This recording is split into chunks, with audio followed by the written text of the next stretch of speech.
Ողջույն սիրելիներս, այսօր նոր ուսուցանվող տառը դա չ հնչյուն տառն է, չ չորս, սա չորսն է, չ չխչիկ, չ չվել, չ չամիջ, չ չարություն անել, չ հնչյուն տառի գրելաձևը, չ տպագիր մեծատառ, չ տպագիր փոքրատառ, չ ձեռագիր մեծատառ, չ ձեռագիր փոքրատառ, չ տառը երկար արտասանելուց լսում ենք ը ձայնավորը և ուրեմն չ տառը բաղաձայն է, չամիջ, չմուշկ, չխչիկ, չիր բառերը գրվում են չ տառով, չամիջ, չամիջ, չամիջը ստանում ենք խաղողի բերքից, չամիջ, արդեն երեխան պիտի կարդա վանկերով, բայց մտքում այնուհետև բարձրաձայն ասի բառը, կարող է կարդալ նաև երկու տառերը միմյանց միացնելով, երկար բառերը ավելի հեշտ է կարդալ վանկերով, քան հնչյուններով տառ-տառ կարդալ, երբ որ երկար բառը երեխան տառ-տառ է կարդում, մինչև հասնում է վերջի հնչյունին, մոռանում է, թե սկզբում ինչ է կարդացել, չամիջ, երկու վանք, ձայնավորներն են ան և ին, աչք, մեկ վանք, ձայնավորն է ան, թարթիչ, կախիչ, կախիչ, չմուշկ, չմուշկ, ոչխար, նկարում պատկերված է չխչիկ, եք միասին կարդանք, մուկ է թե թռչուն, դու գիտես ասա, ցերեկը քնում է, գիշերը թռչում, պատասխանն է չխչիկ, չխչիկները միակ կաթնասուներն են, որոնք թռչում են, չխչիկները բնակվում են ամենուրեք, ապրում են քարանձավներում, բնում, փչակներում, մութ տեղերում, չխչիկները գիշերային թռչուններ են, ցերեկները քնում են մութ տեղերում,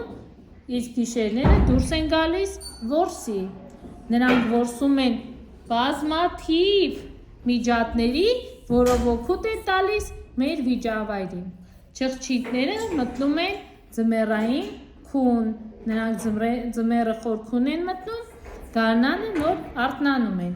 թռչում են գիշերը, որսի են դուրս գալիս գիշերը, շատ քիչ են թևերը թափահարում, որպեսզի որսը չլսի նրանց մոտենալը,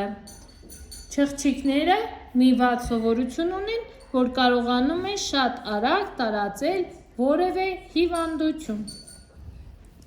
ով ավելի շատ,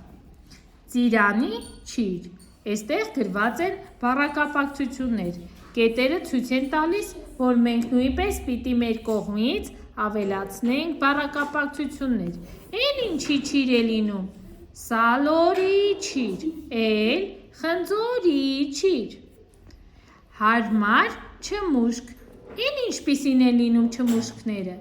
վարդագույն չմուշկ, կանաչ գրիչ,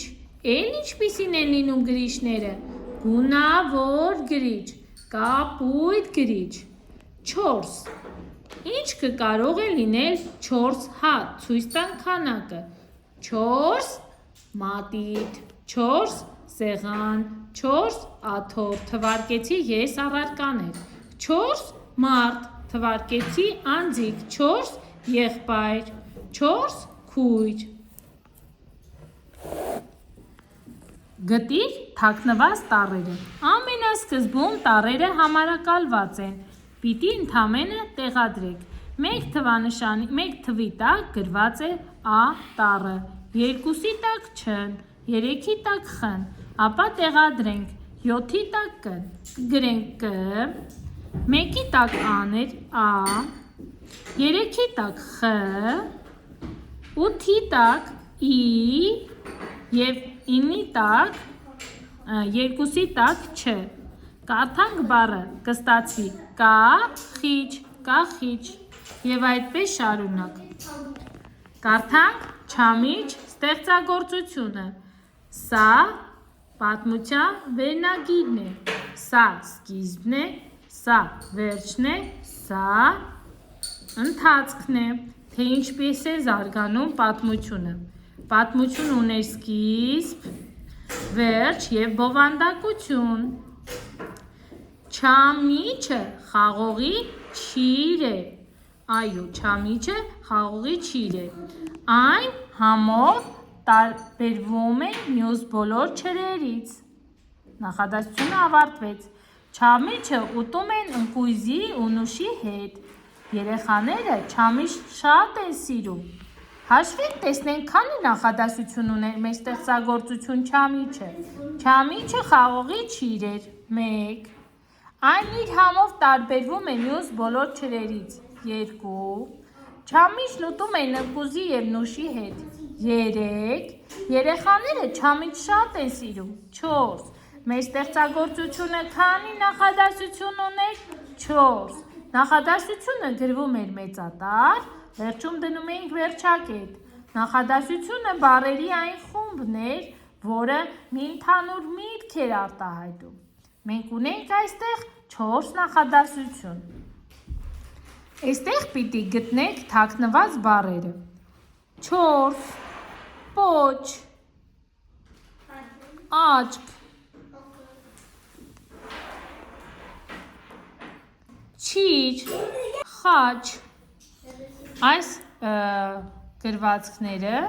4 չմուշկ բառակապակցությունները սալորի չիր, պոչա տաղվես պիտի գրվի արդեն գրատետրում, մեկը մյուսին թելադրի,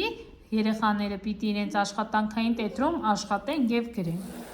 Այստեղ անդրադառնանք կետադրական նշաններին։ Հարցականի նշանը։ Երբ որ տեսնում ենք, որ բառի վրա հարցական կա, կարդում ենք հարցադրելով։ Ուղղակի չենք կարդում մուկ է թե թռչուն։ Կարդում ենք մուկ է։ Հարց ենք տալիս թե թռչուն, ստորակետը դադար է պահանջում։ Դու գիտես, ասա։ Տոնայնությամբ պիտի կարդանք։ Ցերեկը քնում է, գիշերը դադար թռչուն։ Բացատրում ենք այստեղ։ Սա բութն էր, սա շեշտի նշան էր, սա հարցականի նշաններն են։ Միայն բութն էր, որ դրվում էր բառի վերջին հնչյունի տառի վրա, իսկ մնացածը, օրինակ հարցական նշանը և շեշտը դրվում է բառի վերջի վանկի ձայնավորի վրա։ Այսքանը սիրելիներս, կհանդիպենք հաջորդ դասին։ Չենք մոռանում բաժանորդագրվել նաև YouTube-յան ալիքին, որպեսզի հետագայում առաջինը իմանաք իմ հոլովակների մասին։ Աշխատեք շատ արտագրություն անել և միավանք բառեր գրել։ Երեխային թելադրեք միավանք, երկվանք բառեր։ Նախ երեխան թող վանկատի բառը հնչյունային վերլուծության ենթարկի և գրի։ Օրինակ, երբ որ գրի թարթիչ բառը, թող ինքը իրեն թելադրի թար, սկզբից թիչ, ոչ թե თ, ա, ր, թ, իչը, երբ նա հերթով թելադրի հնչյունները, տառերը, կմոռանա վերջում ինչ պիտի ստանա բառ, ինչ բառ պիտի ստանա, իսկ եթե վանկատի նոր գրի թար, հետո թիչ, շատ արագ կստացվի նրա մոտ ամբողջական բառը գրել, այսքանը։